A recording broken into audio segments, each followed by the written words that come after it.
This video did not go the way I had planned. In fact, I almost scrapped it entirely until I found that there was another way. Let me explain. My original idea for this video was to pick up a late 2014 5K iMac and use it as a monitor slash computer for my 2014 Mac Mini. Apple has something called Target Display Mode, which is a solution to use iMac as a monitor with another Mac in a wired setup. It was very popular for years, then they took it away and then they added it back again for older iMacs. So I wanted to use the iMac primarily as a monitor for the Mac Mini. To be honest, I probably just would leave it as a monitor, but it's also nice to have a secondary workstation that maybe my daughter could use for school. Now I watched a number of videos saying, hey, it's back and how easy it was to do this. So I thought it would be really cool to have a 5K monitor of this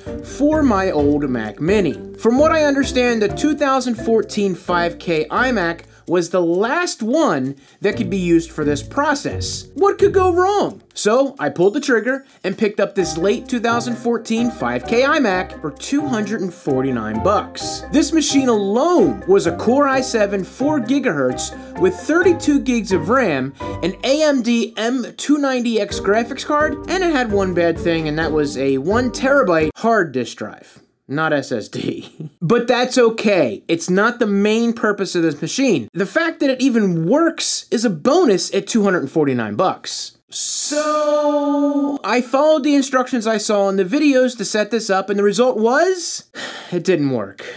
They ask you how you are, you just have to say that you're fine when you're not really fine, but you just can't get into it because they would never understand. Now, there were many mistakes made on my end. The first one you probably already know. The 2014 Mac Mini will not even output a 5K signal to a monitor. Freaking idiot. Yes, I'm beyond stupid. I really just wanted a cool looking monitor, and I probably just could have gotten an older non-5K version and been just as happy, for less money. I reached out to a couple of the creators and determined that the late 2014 5K iMac won't work. This was, of course, my second mistake. I clearly didn't research enough before pulling the trigger on this version of the iMac. I did find a super smart channel that showed a way to get around Apple's limitations along with iMacs to be used as monitors, and even get the latest OS on machines that weren't supported anymore. However, I'm nowhere near as smart as that guy. I tried everything that I could. Now, maybe if I was that guy... You're not that guy, pal. Trust me. You're not that guy. I might be able to figure it out, but I'm not. So, here we are. $250 and a bunch of time down the drain. So now what? I could do another video about a late 2014 5K iMac, but I basically did the same thing with the Mac Mini already. Then it hit me.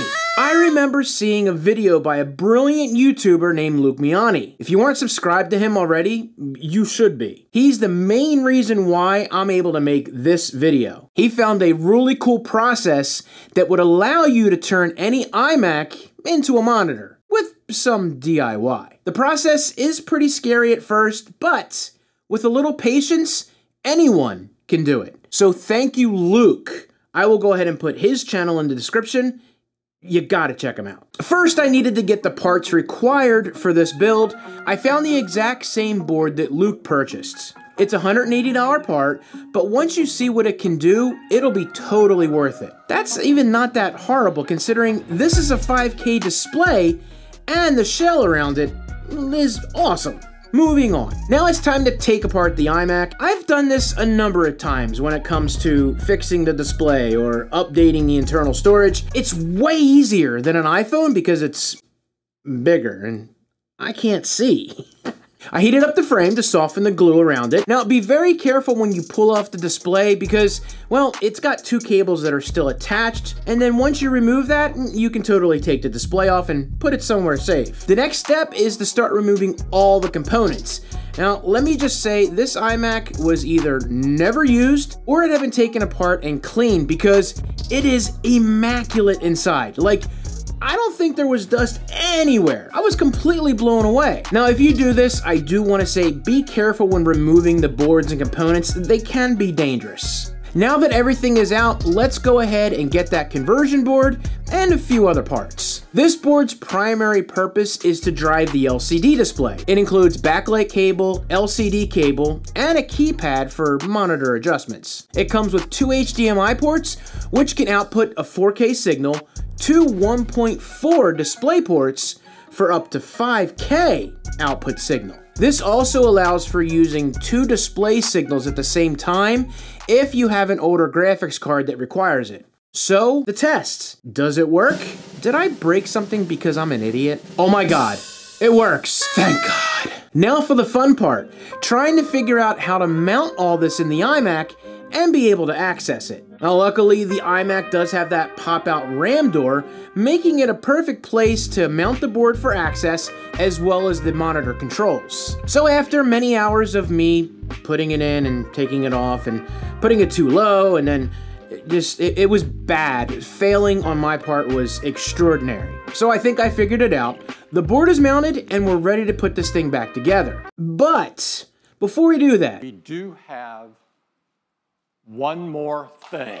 See what I did there? These are the jokes, people. Like, I mean, seriously. Luke did something that I wanted to copy, and that is install a small USB camera module where the iMac's camera was. Since the existing one would not work because it doesn't have the same hookups, Luke got one that was a 5 megapixel camera with a resolution of 2592 by 1944p. I would say that it's better than 2.5K, but not 4K. I actually wanted to try to do something different and improve this, so I wanted to look for a 4K camera module. I did find this one that's a 12 megapixel 4K CMOS sensor with a mini USB camera board, 123 degree wide angle lens. But it did look a little bigger, so I wasn't sure if it was gonna fit. I was just excited to get it and try it out. And this is where I committed my third mistake, I think. Either the connection was loose or I pushed too hard, it broke. No.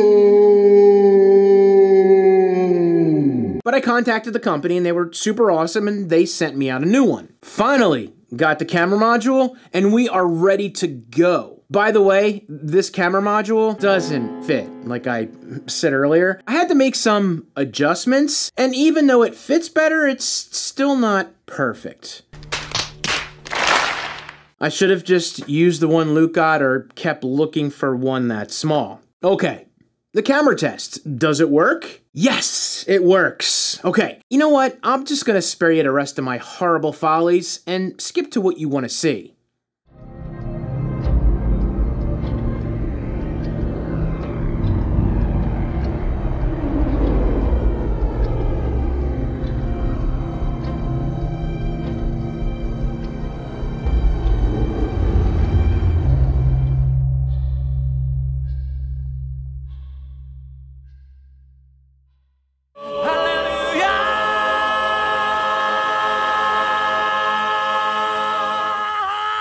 Yes! The whole thing works, and it's glorious looking. Back to reality, how much did all this end up costing me? I got the 27-inch iMac for $249, which is immaculate.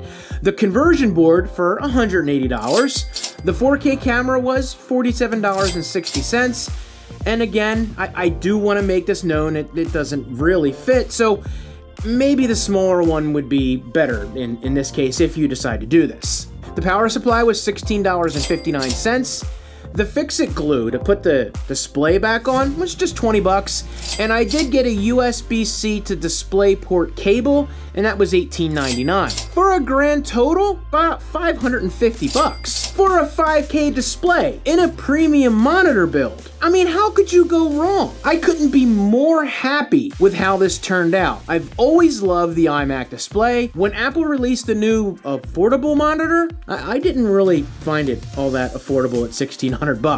I mean, I got 2 LG monitors for $1,600, 5K as well, and they look good. Right now, I can't find that monitor new or refurbed for less than 900 bucks. So the fact that I was able to do this for even less than the LG monitors and have a clean look as the iMac, in my opinion, is a win. I think I might pick another one of these up and maybe sell the LG 5K monitors and do this again. And not a video, but just do it again. You only need to see it once. Actually, come back and keep watching this and comment and like and all that good stuff. If you enjoyed this style of video, I have a couple videos I did on the 2014 Mac Mini that I used it as my daily driver, and I even tried to edit on it.